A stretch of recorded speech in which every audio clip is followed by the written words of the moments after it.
નમસ્તે, સ્વાગત છે આપનું આપણા કાર્યક્રમમાં કે જેનું નામ છે ગોષ્ઠી વિથ વિકલ્પ કોટવાલ. આજે આપણે ગોષ્ઠી કરીશું આજની એક તાજી ખબર વિશે.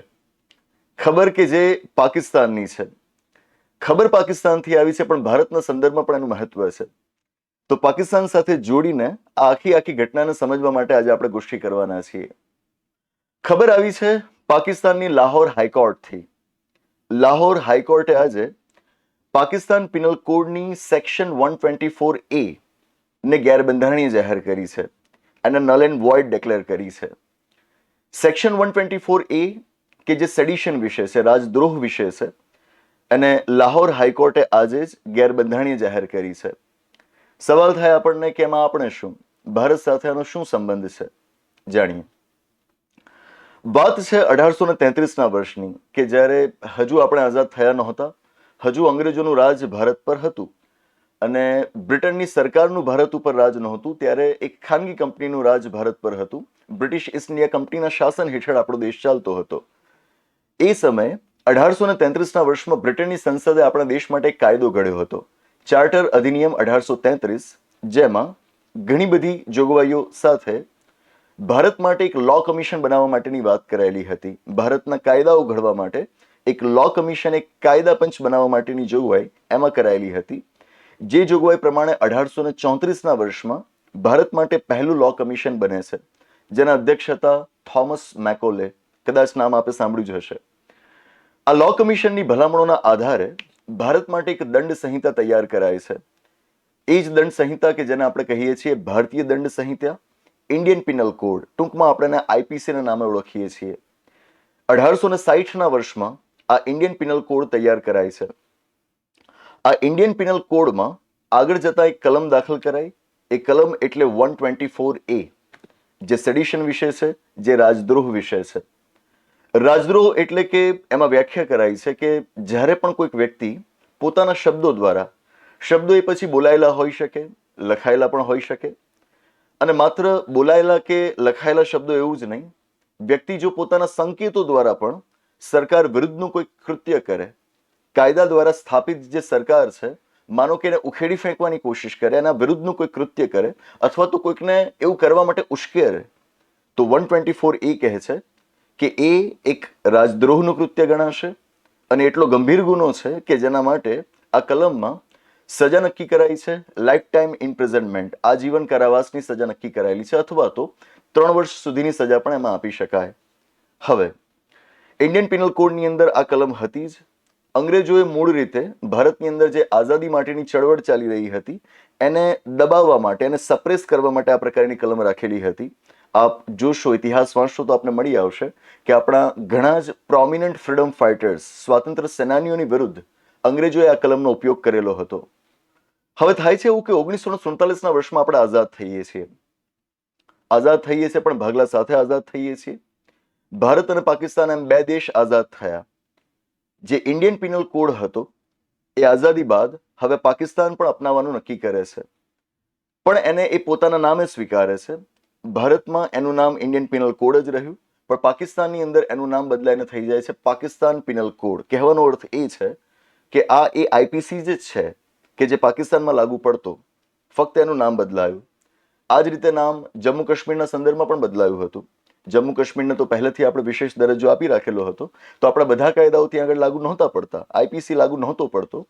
તો જમ્મુ કાશ્મીર રાજ્યએ ભારતનો જે આઈપીસી હતો એના જેવો જ પોતાનો એક પિનલ કોડ બનાવ્યો, જેનું નામ અપાયું રણબીર પિનલ કોડ. મતલબ કે મૂળ રીતે 1860નો જે ઇન્ડિયન પિનલ કોડ છે એ અલગ અલગ નામથી પાકિસ્તાનમાં પણ લાગુ પડે છે, જમ્મુ કાશ્મીરમાં પણ લાગુ પડે છે, ઇવન બાંગ્લાદેશની અંદર પણ લાગુ પડે છે, શ્રીલંકાની અંદર પણ લાગુ પડે છે, બર્માની અંદર પણ લાગુ પડે છે. આ બધા જે કોઈ પણ આપણી આસપાસના દેશો છે, આ બધા દેશોની અંદર આપ જોશો તો ઇન્ડિયન પિનલ કોડ એ ચાલુ રહ્યો, અલગ અલગ નામે, એમના કાયદા પ્રમાણે.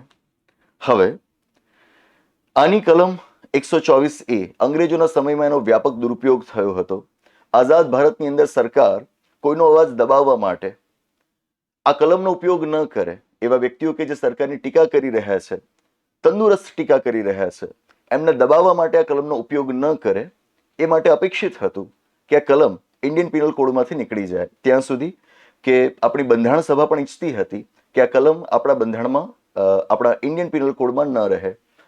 ઇન્ડિયન પિનલ કોડ તો ચાલુ રહ્યો, પણ બંધારણના ઘડવૈયાઓએ કર્યું એ કે બંધારણની અંદર ક્યાંય સેડિશન એવો શબ્દ ન મૂક્યો ત્યાં સુધી કે ભારતના બંધારણના અનુચ્છેદ 19માં જ્યાં આપણને ભારતના તમામ નાગરિકોને વાણી અને અભિવ્યક્તિની આઝાદી આપવામાં આવી છે, એ વાણી અને અભિવ્યક્તિની આઝાદી ઉપર નિયંત્રણો લાદવા માટે અનુચ્છેદ 19ના ક્લોઝ 2 ની અંદર સરકારને વિવિધ સત્તાઓ આપવામાં આવી છે કે વાજબી કારણોના આધાર પર એ આપણી freedom of speech and expression ને ઓછી કરી શકે. આ કારણો આપવા જો એમાં ક્યાંય સેડિશન નથી લખાયેલું, ક્યાંય રાજદ્રોહ નથી લખાયેલું. મતલબ કે અનુચ્છેદ 19(2) નો ઉપયોગ કરીને આપણી સરકાર ચાહીને પણ સેડિશનના નામ પર આપણો જે મૂળભૂત અધિકાર છે ફ્રીડમ ઓફ સ્પીચ એન્ડ એક્સપ્રેશનનો, વાણી અને અભિવ્યક્તિની સ્વતંત્રતાનો મૂળભૂત અધિકાર, એને છીનવી ન શકે.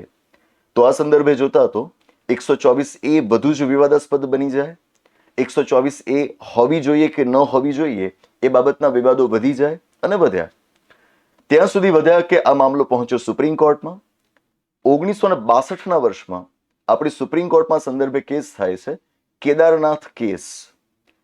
કેદારનાથ કેસના જજમેન્ટમાં સુપ્રીમ કોર્ટે સ્પષ્ટ કર્યું કે 124A નો ઉપયોગ કરી શકાય. એની પાછળનો હેતુ ખૂબ અગત્યનો છે કે કાયદા દ્વારા સ્થાપિત સરકારને કોઈ ઉખેડી ફેંકવાની કોશિશ ન કરે એ માટે આ પ્રકારની કલમ રાખવામાં આવી છે, તો રાખીએ. પણ રાજદ્રોહ નક્કી કરતી વખતે તમારે એ મુદ્દાની ગંભીરતા જોવાની રહેશે. જો તમને હિંસાનું તત્વ જણાતું હોય, એટલે કે વ્યક્તિનું કૃત્ય કે જે સરકાર વિરુદ્ધનું છે, જો એની અંદર હિંસાનું તત્વ જોવા મળતું હોય તો તમે એને રાજદ્રોહ કહેશો અને પછી એના આધાર ઉપર આપ કાર્યવાહી કરશો. મતલબ કે સામાન્ય ટીકાના સંદર્ભમાં આપ 124A નો ઉપયોગ કરો એ વાજબી નથી, એ સલાહભર્યું નથી. એ પ્રકારનો ઉપયોગ આપે ટાળવો. જો હિંસાનું તત્વ આપને મળી આવતું હોય તો આપ 124A નો ઉપયોગ કરો એ યોગ્ય ગણાશે. છતાં પણ કેદારનાથ કેસના જજમેન્ટ બાદ પણ આપ જોશો તો એ ફરિયાદો ઉઠતી રહી છે કે સરકાર પોતાના સ્વાર્થને સિદ્ધ કરવા માટે, પોતાના રાજનૈતિક હેતુઓને સિદ્ધ કરવા માટે 124A નો ઉપયોગ કરતી રહી છે. એટલા જ માટે હાલની તારીખે પણ આપ જોશો તો ભારતના ઇન્ડિયન પિનલ કોડમાંથી હજુ સુધી 124A ને નાબૂદ નથી કરાઈ. હજુ સુધી એ ત્યાંની ત્યાં જ છે. ભારતના ઇન્ડિયન પિનલ કોડમાંથી એ રદ નથી કરાઈ. અને અહીં આગળ લાહોરની હાઈકોર્ટ એ 124A ને ગેરબંધારણીય જાહેર કરે છે. મતલબ કે આ રીતે જોતા અધિકારોના મામલામાં લાહોર હાઈકોર્ટ એ ઇન્ડિયન જ્યુડિશિયરી કરતા પણ 2 સ્ટેપ આગળ નીકળી ગઈ. જો કે અહીં આગળ સાથે એ વાત નોંધવી ઘટે કે ગયા વર્ષે જુલાઈ મહિનામાં આપણી સુપ્રીમ કોર્ટમાં એક કેસ થયો હતો, જે કેસના આદેશની અંદર સુપ્રીમ કોર્ટે સ્પષ્ટ કર્યું હતું કે 124A હેઠળની જે કોઈ પણ કાર્યવાહી કરવાની થાય છે એને આપણે તાત્કાલિક ધોરણે સસ્પેન્ડ કરી દઈએ. જો કે આ કેસ આખો આ 124A ની બંધારણીય યોગ્યતા ચકાસવા વિશે હતો. ભારત સરકાર પાસેથી જ્યારે એમનો જવાબ માંગવામાં આવ્યો તો પહેલા તો ભારત સરકારે રજૂઆત એ રીતે કરી કે જે રીતે આ કલમ વર્ષોથી આપણા કાયદામાં છે જ અને સુપ્રીમ કોર્ટ પણ એનો ઉપયોગ કઈ રીતે કરવો એ અંગેનો દિશા નિર્દેશ પહેલા આપી જ ચૂકી છે, તો એ કલમને અત્યારે બંધારણીય રીતે અયોગ્ય માનવી એ યોગ્ય નથી. એના માટે કોઈ કારણ નથી, તો આપણે આ કલમ ચાલુ રાખીએ. પણ જ્યારે વિવાદો વધુ વકર્યા તો ખુદ ભારત સરકારે સ્વીકાર્યું કે આ રાજદ્રોહની કલમનું રીએક્ઝામિનેશન થાય એ જરૂરી છે, એની પુનઃ સમીક્ષા થાય એ જરૂરી છે, એના ઉપર વધારે વિચાર કરવાની જરૂર છે. પણ એ વિચાર કેવો અને ક્યાં સુધી થશે એ બાબતની કોઈ સ્પષ્ટતા નહોતી. એટલે ગયા વર્ષે જુલાઈ મહિનામાં આપણે સુપ્રીમ કોર્ટે એક આદેશ પ્રસિદ્ધ કર્યો અને આદેશની અંદર 124A હેઠળ કોઈ પણ પ્રકારની કાર્યવાહી નહીં કરી શકાય એ સ્પષ્ટ કર્યું. મતલબ કે હાલમાં આપ 124A નો ઉપયોગ નથી કરી શકતા, પણ હજુ એનો ફાઇનલ ઓર્ડર પેન્ડિંગ છે. 124A હજુ આપણા ઇન્ડિયન પિનલ કોડમાં મોજૂદ છે. જો પાકિસ્તાનની લાહોર હાઈકોર્ટ સેડિશનની આ કલમના દુરુપયોગને ધ્યાનમાં રાખીને આટલો મોટો ચુકાદો આપી શકતી હોય તો હવે ભારતના ન્યાયતંત્ર ઉપર બધાની મીટ મંડાઈ છે.